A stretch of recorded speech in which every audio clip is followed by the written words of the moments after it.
Good evening, everybody. My name is Mike Fleury. I'm the host of Chopping It Up here on the Coalition Radio Network.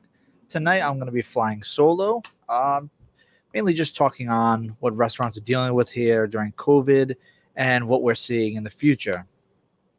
So, a couple of big things I think everybody knows with COVID is, a lot of businesses have been forced to take their occupancy down to minimal levels at best. A lot of places have turned to delivery and takeout as their main prime source of income. And I think that in a way that has brought a lot of great opportunities for businesses to venture out to new ideas, but it's also brought in a lot of challenges. And some of those big challenges are finding ways to reach those customers, finding ways to capture them and keep them, and how to get it to them.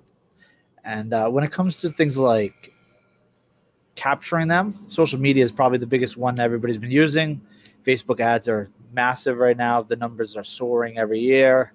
Instagram ads are doing great. Now Snapchat's getting involved. So those are all big, big things that restaurants are using to try to build themselves up. Another thing that a lot of restaurants are now going to start using advertising is cross-promoting with different online ordering platforms, i.e. Slice and DoorDash and Grubhub, using their massive outreach to market themselves the best way they can. I can say for my business, we're using a lot of the social media marketing along with an online ordering platform. And I see a lot of great benefits with it, but I definitely can see the pitfalls, especially when it comes to those online ordering platforms when you're doling out 30%, 25% of your sales just to be on there. Fact is when restaurants are already running those razor thin margins, cutting another 20 to 30% out is something that a lot can't do. And it's leaving a lot of the older school businesses lagging behind. And you're seeing that a lot where a lot of your old school mom and pop places are still not using online ordering, are still not using their social media to market. And it's a big missed opportunity, but it's one that it's kind of one you have to throw it all in or not go it all in with it.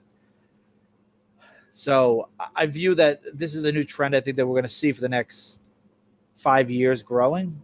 Another big trend that you're seeing, like I said, is capturing those customers and keeping them.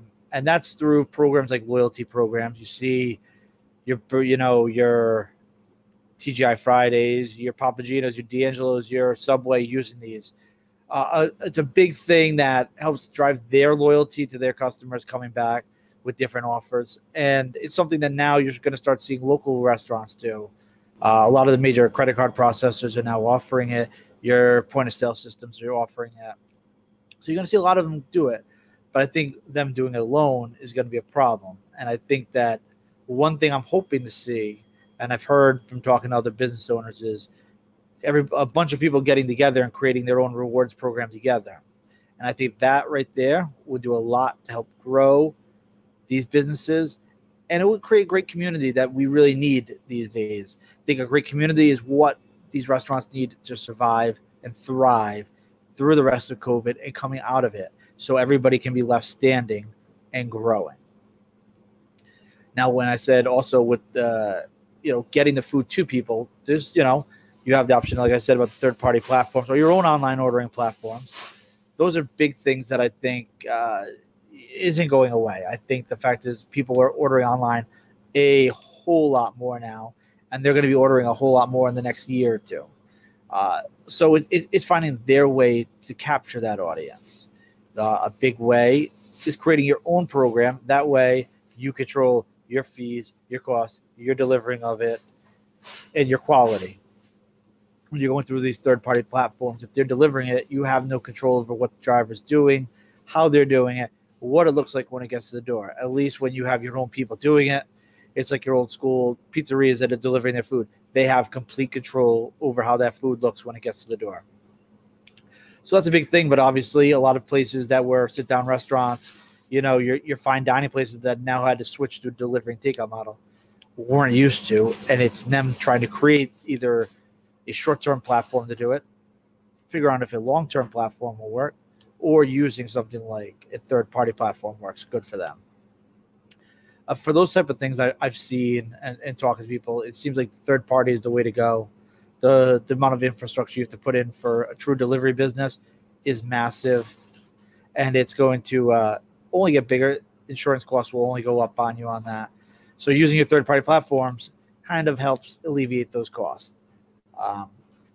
I can say from my own experience, I've kind of done a mix of them all. I view that obviously having control of your own people doing it is the best way. It helps you control quality and helps you employ others in the area so you can keep, growing your business and growing your staff and growing your community. Those are big things I think the new trend of restaurant owners have is a community-based idea working together. It's no longer you versus the guy across the street versus the guy down the road. It's all three of you working together, doing what you do what you do best, do what you love best. And I think that that's a great thing to see. You're going to see a lot of that where you're seeing restaurants partner up. You look on social media, a lot of times if they're doing charity, a bunch of different restaurants are going to jump in together. I know Jell's Diner did a whole gift card campaign between many different restaurants. And it was a great way for everybody to kind of build themselves up. And it made me happy to see because it does create that sense of community, not only with restaurant owners, but creates a sense of community with the actual community where they know, hey, everybody's in this together. Let's all be in this together, especially in these trying times. It's 2020/2021. COVID has, hurt a lot of us. It's affected most people's lives. Let's all work together to get through it and try to survive and thrive. So when it comes to these things like these third-party online platforms, you talk to a lot of people and they're going to tell you straight up, they're not big fans of it. They're not fans of the fees. They're not fans of the cost that it is. And they're not fans of, honestly, the staffing that it involves. And I think that if somebody can come into this sector and really build a true third-party platform, working with the restaurants instead of working with big business, they will blow it off the doors. I think the closest you have to it right now is DoorDash is getting involved with restaurateurs on the West Coast, creating their own markets and building their own restaurants, which in a way I'm not a big fan of because using this third-party platform is now fighting with their own customer base. But it's something where now they're going to see kind of where we all are seeing it. So I'm hoping that brings some growth. I think their idea of jumping into grocery delivery and food, pet food delivery is something I think that could lead to them growing and hopefully create them to have to build multiple different infrastructures for all these projects. If that happens, I think that the food part of it, which is their biggest part by a mile, will hopefully get the push that it needs to help build these local restaurants. You have a company like Uber Eats, who is just an offshoot of Uber, and it's something they don't really care about. And you can kind of tell by the way they hire and they deliver their food. The fact is they just now, after all these years, finally started the marketing plan. It tells you how much that business really didn't matter to them. So it makes you wonder if really shelling out 30% of your sales really is worth going to them. Then you have the leader of it all, Grubhub, who I just feel like they peaked themselves out. And I look at it, and I've talked to their reps, and they're hungry for growth, but they're not reaching out the way they should. Then you have your own other platforms like Chowly, which we talked a little bit about last week with Alyssa, as they're partnered up with U.S. Foods, or Slice, which is a pizza-based only. You have other local ones that do really well. And what they do great with is they give you the whole infrastructure of people go online, they order, they pay. You're not worried about any of that. You handle making the food and getting it to them. And that, to me, is the best way it can be because it gives you that control. And it gives you, without having to throw hundreds or thousands of dollars creating a whole online ordering structure and platform. I have a project that I'm working on right now and building an online ordering platform, and it is not cheap. It is not easy. So, partnering up with these companies is something a lot of small businesses that are kind of just trying to stay afloat and stay going probably are best to do. Another big thing I want to talk about is this trend of ghost kitchens. I harped on it a little bit last week.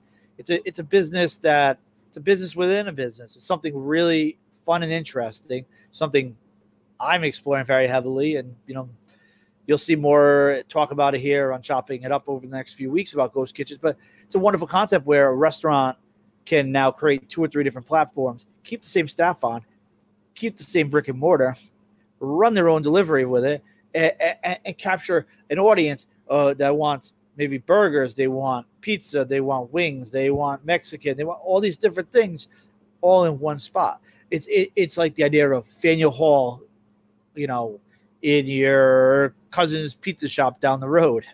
It's a great concept, and there are a lot of growth opportunities in there. A major investment company called Eurovest just 3 weeks ago announced that their projections are a $1.3 trillion annual sales in ghost kitchen concepts by the year 2030. We're talking about $1.3 trillion within 8 years. That is a massive amount. And you're starting to see the major companies rolling it out. Applebee's has announced Cosmic Wings that they're going to run out of many of their local restaurants. It's going to be a swing-only concept from what I understand. Delivery only. It will run kind of separate but part of the restaurant chain Applebee's, but it won't be where you can go in and order food from there inside. Then you have Guy Fieri creating his concept that's going inside of Bertucci's. I know South Coast Mass is getting them so far. No word on Rhode Island. But when you start to see these big companies jumping into it, we're at that point where it's growing, or you may be slightly past it. Here in Rhode Island, we have Cloud Kitchens, who has 38 suites, and I believe last when I talked to them, they were at 3 open. Johnson & Wales is getting so involved with this project. They've rented out a quarter of the building to give their students the opportunity to learn and grow if you're in the master's program, which as an alumnus is the big thing to see. I'm glad I'm not the only one who sees it. This is such a great concept, a great idea. So with these cloud ghost kitchens, as they're called, why they're going to be so popular over the next 5-10 years is commercial real estate is dissipating. It's going to dry up. A lot of these landlords are in trouble. They are, and it's a sad thing. A lot of your brick and mortar places are not going to make it. They're not going to make it not because they're not operating correctly. They're not going to make it because the landlords aren't operating correctly. So you're going to see an influx of food trucks coming in. You're going to see an influx of catering businesses. You're going to see an influx of these delivery-only locations where you can literally rent out a small building and have 10 different owners with 20 different concepts doing it. There's a project in Providence on Westminster Street that is working on that. And it's an amazing thing to see that these people are innovating this and they're growing with the owners. That project, from what I've been told from talking to people that are invested in it, that they're going to literally work from the bottom up with their owner investors. You go in, you come up with your concept, you sign a lease for a certain term, and part of your lease is the equipment. And at the end, the build out is theirs. The equipment is yours. You can keep going there or not. But they're going to build it not just delivery only like most cloud kitchens. They're going to have a wonderful idea of some storefronts where you can have people walk up and order. So it's kind of still, you have a lot of people that are still trying to get used to the idea of online ordering, online only ordering. And until you have that segment of the population fully transitioned, you can't go strictly to online ordering or, delivery only because they don't understand it. They might not want to jump into that type of world. The fear of not understanding the technology could come up. So at this point, I view that a lot of restaurants who are investing in this need to understand that this is a long haul type of investment and this is not a short term. If you're expecting to go into a ghost kitchen with a brand new concept, don't expect that you're going to be knocking it out of the park, especially when it's not something hugely different. If you're doing a wing or a Mexican concept, Guess what? A lot of people are doing that. You're just going to have to stand out, and you got to grow it, and you got to know how to market it. That's something very big that these things are learning. And without using that marketing piece, it's not there. And I think the fact is that here's this concept of ghost kitchens that 3 years ago was in Boston. It was in New York, LA, San Francisco, Austin, but it was nowhere around here. Like, it wasn't in Providence. It wasn't in Hartford. It wasn't in these mid-sized markets. COVID brought them here. And we need to, as a business industry, grab a hold of it and run with it, knowing that there's a reason why this opportunity came. It's a way to innovate. And that's a big thing in our industry, is innovation. Every once in a while, the restaurant industry innovates exponentially, and then we kind of hit a plateau. And I feel like, speaking to a lot of people my age, a little older, a little younger, the industry hit that plateau in 2012, 2015. Everybody kind of just started keep doing their thing. You'd have, your great opening of some new place, and the public was like, eh. But I think now they're clamoring for it, and they're clamoring for that opportunity to do something different. They've been sitting at home. They've been sitting and watching TV. They need something. They need that excitement. And if that excitement is you're opening up a brick and mortar location, it needs to be something different. It has to be something exciting. I can think of PB Bistro in East Greenwich has a living wall on their wall with plants growing. That's something different that nobody else has. You look at these restaurants that are trying to bring the chef out into the dining room. If you're bringing a chef with a great personality, it's something different, something that 20 years ago you weren't having. But it's something that if you don't have the right people, it's not going to work. I think that the opportunity to create real fusion restaurants that are just off the charts and different is a great way to grab that 18 to 45 demo, people who want to try new things. You might not capture your senior citizen crowd, and that's fine. You have to understand that each restaurant has to kind of target themselves, but it's targeting your demographic correctly is what I know is what we need in our industry. And I can say personally, I talk to people constantly, and I'm trying to tell them, here's what you need to hit. Here's what you need to miss. And it's time to not just throw everything against the wall. Let's make it work. Let's make it right, and let's grow it. And these opportunities to create fusions inside of your own ghost kitchen. The fact is a lot of these places are hopefully will lead to brick and mortar locations, more jobs, more money, more opportunities for our community to get together. And that's what we need right now. We can't just keep doing the same thing. So I can say myself here at Tomaselli's, I've brought in online ordering. We're slowly building a new menu. I'm trying to reach out to the community, but I also know I have a certain demographic here that I have to hit. I can't just shy away from them. I can't push them away, but I have to understand that I need to pull in new people too. And that's where an idea of a ghost kitchen is great, because now they can order online, a different audience. They can come in and see the food I have, and it's like doubling it up. And I think a lot of our local restaurants need to look at that. If you have the space, why not try it? If you have some staff that is talented, give them the ball. Let them run with it. We need more talent in our industry. I can say straight up that I try to build my staff up. When I worked in other places, I tried to build that staff up. I know that the future is today and tomorrow, next year, and in 5 years. And if those people know that you believe in them, they will work their ass off for you, but they will also create something great for themselves and for you. So to me, that's a big thing. And then you're creating that next generation.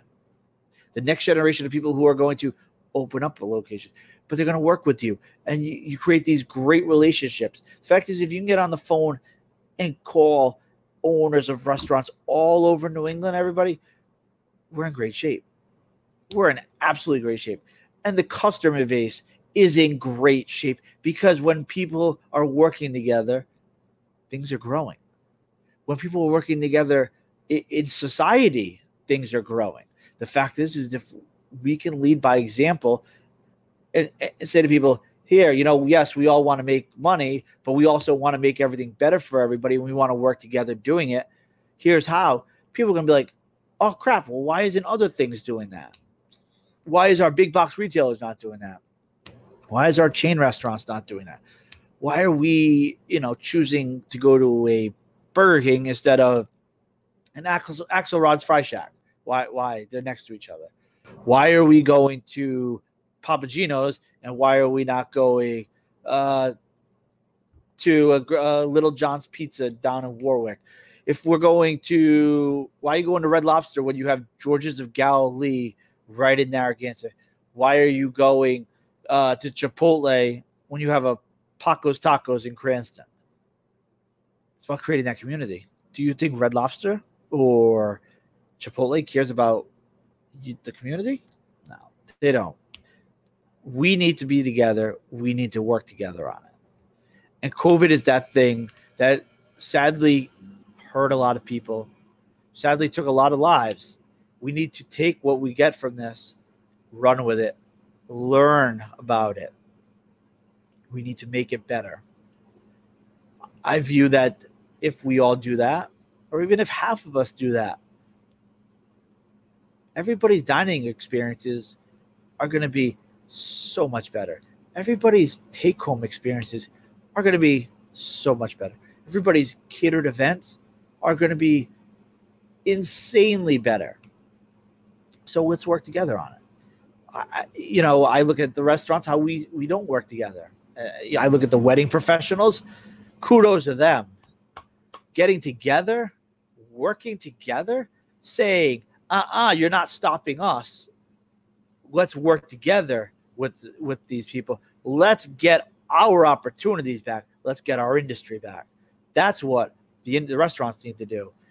Instead of just bowing down and not fighting back.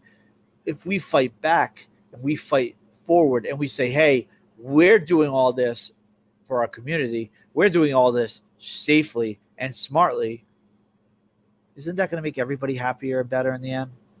Of course it is. Of course it is. So when it comes to where marketing and social media marketing is heading, I just want to finish on that.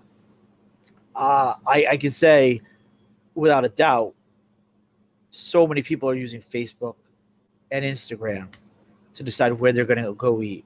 You need to grasp that. If you're not, you're missing out. I mean, I know I'm not the greatest at it, but I know that the opportunity is there. And if, I've talked to people who are major restaurant consultants around the country, and their first thing is get your Facebook game up, get your Instagram game up. And now some are saying get your TikTok and your Snapchat game up.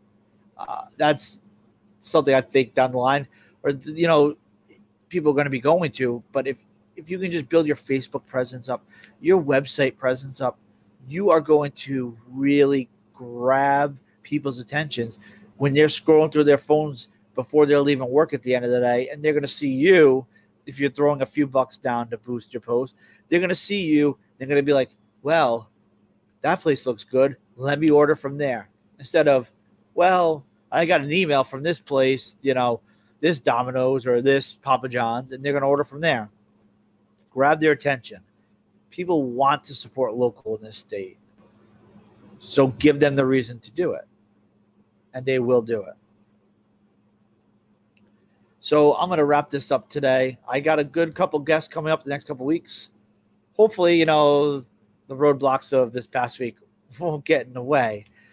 Once again, I am Mike Fleury. I am your host here on Chopping It Up on the mighty Coalition Radio Network. I hope you all have a great night, a great week. Stay safe, wear your mask, and just enjoy what you eat. Thank you.